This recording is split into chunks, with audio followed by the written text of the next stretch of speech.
আসসালামু আলাইকুম। স্বাদবাড়ি চ্যানেলে আপনাদের সবাইকে স্বাগতম। আজকে বানাচ্ছি একদম দেশি স্টাইলে গরুর মাংস, সব মশলা একসাথে হাতে মেখে চটপট রান্না।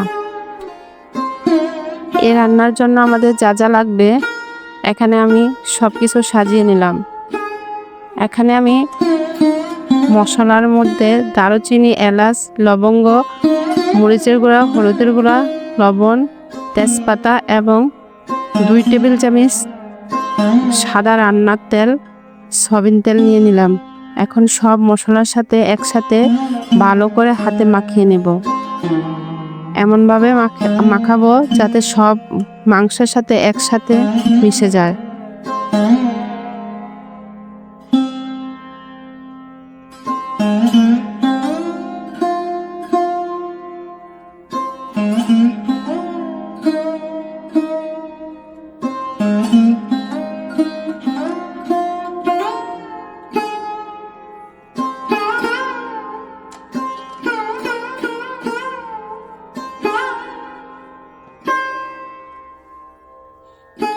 মশলার সাথে আমি 2 টেবিল চামচ তেল দিয়ে দিয়েছি এবং ভালো করে এখন মাখিয়ে নেব। ভালো করে মাখিয়ে নেব। মাখানো হয়ে গেলে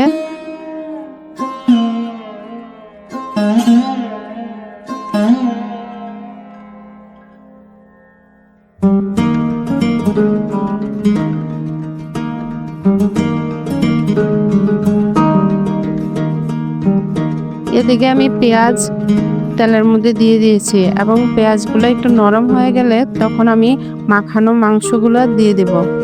এখন ভালো করে তেলের সাথে মাংসগুলো মিশিয়ে নেব। এখন ভালো করে নেড়ে নেব যাতে সব মাংস আর মশলা একসাথে মিক্স হয়ে যায়।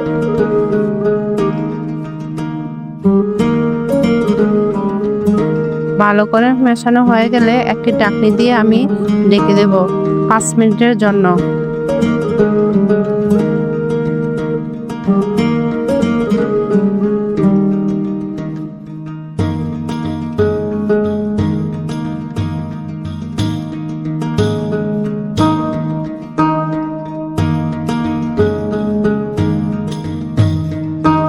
ফিরে আসলাম 5 মিনিট পর। এখন আমি নেড়ে দেখব মাংস থেকে কিছুটা পানি বের হয়েছে। এই পানিতে আমি সিদ্ধ করে নেব। এখন আমি কয়েকবার ঢাকনি উঠিয়ে উঠিয়ে দেখব যে মাংস লেগে গেছে কিনা। যতক্ষণ পর্যন্ত মাংসের পানি আছে অতক্ষণ পর্যন্ত আমি একটু পরপর নেড়ে দেব। এখন আমি মাংসে একটু শক্ত বেশি আছে সেজন্য আমি একটু পানি দিয়ে দিলাম। তো যে পানি উঠেছিল ওগুলো যখন শুকিয়ে গিয়েছে তখন আমি যে বাটিতে মাংস মাখিয়েছিলাম ওখানে সামান্য পরিমাণ পানি নিয়ে মাংসের মধ্যে দিয়ে দিলাম এবং আলুও দিয়ে দিয়েছিলাম। আলু দিতে সময় আমি ক্যামেরা অন করতে ভুলে গিয়েছিলাম, তাই দেখাতে পারিনি। এখন আমি 1 কাপ পানি দিয়ে দিলাম। মাংসের মধ্যে এখন জলের পানি দিয়ে দিলাম এবং আমি প্রেসারের ঢাকনি এখন আটকিয়ে দেব একটা সিটি দেওয়া পর্যন্ত। যেহেতু আমার মাংস আগে থেকেই অর্ধেক সিদ্ধ হয়ে গিয়েছিল তাই আমি একটা সিটি দিলেই আমার হয়ে যাবে।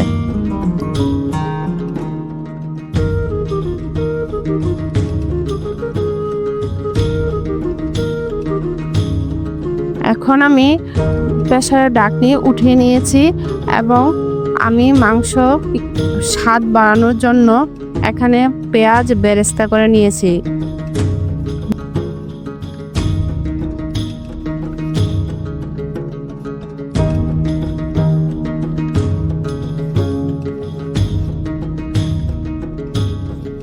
বেরেস্তা পেঁয়াজের মধ্যে আমি এখন মাংসগুলো দিয়ে দেব।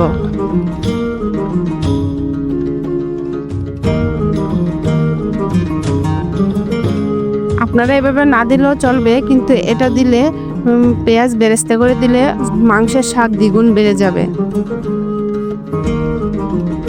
এটা যদি দেন তাহলে মাংসের স্বাদ দ্বিগুণ বেড়ে যাবে। সেজন্য আমি পেঁয়াজ বেরেস্তা করে এখানে যখন আমার রান্না কমপ্লিট হয়ে গেছে তখন আমি এটা দিয়ে দিয়েছি এবং দিয়ে দিয়েছি 2 চামচ জিরার গুঁড়া, ভাজা জিরার গুঁড়া। এখন আমি জিরার গুঁড়া দেওয়ার পরে আমি 2 মিনিট ঢেকে রাখবো যাতে জিরা আর মাংসের সাথে একটা সুন্দর ফ্লেভার আসে, সেজন্য।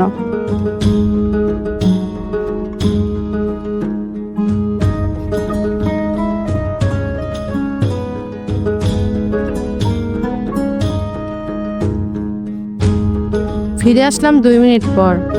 এই তো আমার রান্না কমপ্লিট। এখানে বাস্তবে অনেক সুন্দর কালার এসেছে, কিন্তু অরিজিনাল কালারটা এখন দেখা যাচ্ছে না।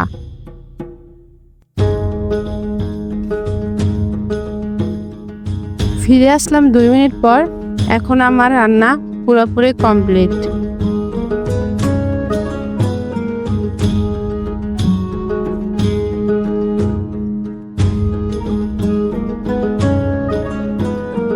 এই তো রান্না একদম রেডি।